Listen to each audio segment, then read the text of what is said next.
Subax wanaagsan. Good morning.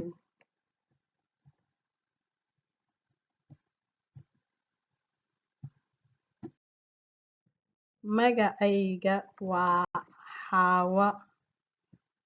My name is Xawa.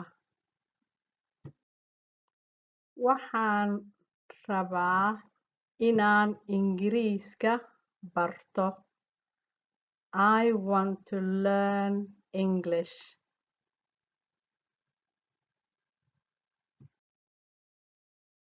Waan iloobay magacaaga. I forgot your name. Wax ma ku weydiin karaa? Can I ask you something?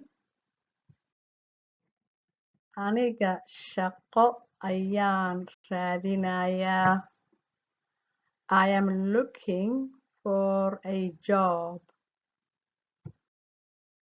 Ballan ayaan leeyahay. I have an appointment. Dhakhtar inaan arko ayaan u baahanahay. I need to see a doctor. Maantay mashquul ayaan ahaa.